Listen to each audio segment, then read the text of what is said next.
everybody. Thanks for being here tonight and giving me the opportunity to share my story.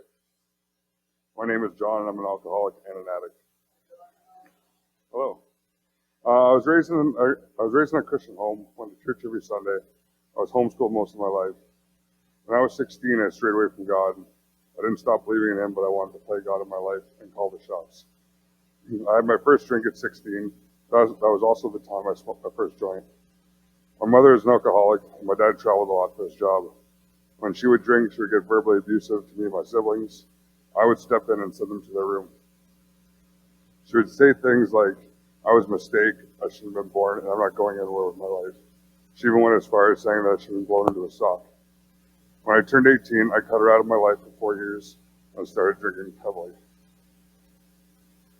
I worked in a restaurant business for 19 years, and that just added fuel to the fire. What I mean by that is the industry is well known for working late hours, and then everyone goes to the bar after.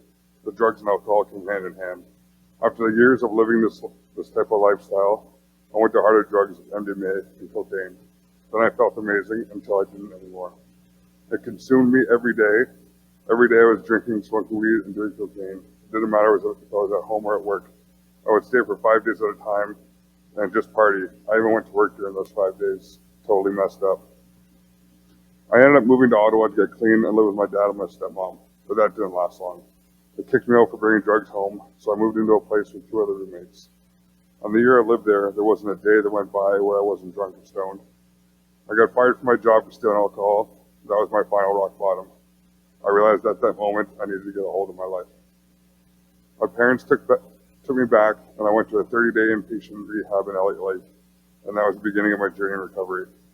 When I got home, I did everything in my power to stay sober. I got into AA, doing 5 meetings a week. I got a sponsor and a home group. It was tough, but I kept playing the tape forward, and it took 1 day at a time. And on March 11th, I'll be 3 years sober from drugs and alcohol. Thank you. Almost a year into my sobriety, I met my now fiance, Kirsty. I knew from the moment I laid my eyes on her that I would spend the rest of my life with her. One thing I love most about her is how strong her connection with God is, and that made me think about rekindling my relationship with God. I always believed in Him, and through AA, He was my higher power. But after connecting with a couple of churches and getting baptized, I can proudly say that I now have a real relationship with Him. Since a young age, I never felt like I was going to live a long life or have a family until I met my fiance, and then everything changed. She has 2 wonderful boys, and we just had a daughter together. I now have a family I never thought I would have, and I've been clean and sober for almost 3 years. Things are going really well for us, but God has a funny way of interrupting our plans. He showed me that I still have a lot of work to do by bringing my porn addiction out of the dark. Porn has been a big part of my life for most of my life, but it wasn't until recently that I came to accept that it was an addiction that I needed to get help for. It nearly ended my relationship. What's step 1 in recovery? Accepting that I was powerless over porn and my life had become unmanageable. So I immediately sought out counseling and SAA meetings, and I'm now in another group for sex addicts. I'm happy to say that I'm almost 4 months sober from porn.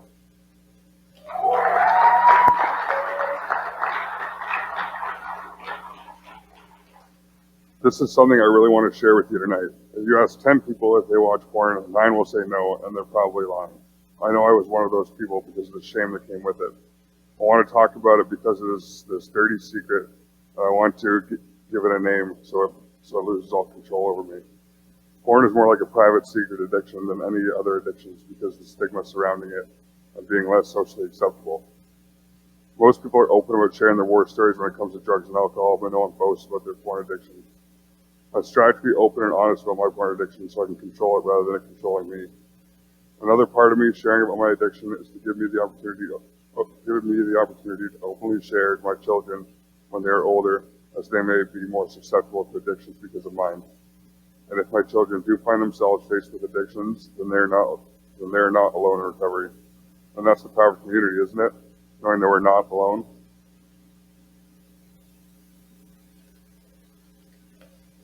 I remember my dad used to always ask, could you imagine your life without a drink in your hand? And more times than not, I would cut him off and say no. But now I couldn't imagine my life with a drink in my hand. I have an amazing life, and I'll never stop working at it to be a better man for me and my family. Every decision I've made in my life, I wouldn't take back because that's where it brought me here today. God showed me that there was a better way to live in a relationship with Him and with others. I wouldn't be here today if I wasn't for a strong community that surrounds me and with God at the center of it. I want to encourage anyone who is struggling with addiction, especially the kept secret ones, to reach out for help. I always thought I was alone in this and that I had to beat addiction on my own. But that is just not true. We can't do this alone. If we were meant to do this alone, then we wouldn't need friends or family. God intended us to live in relationship and community with each other and Him. Being here tonight may be the first step for you. There's an incredible community through Ashes to Rubies and Union City Church that have been a big part of my recent recovery. And for that, I'm grateful.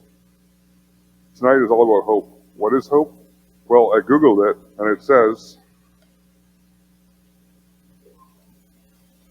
that hope is commonly used to mean a wish. Its strength is the strength of a person's desire. But in the Bible, hope is a confident expectation of what God has promised and its strength in His faithfulness. Thanks for listening.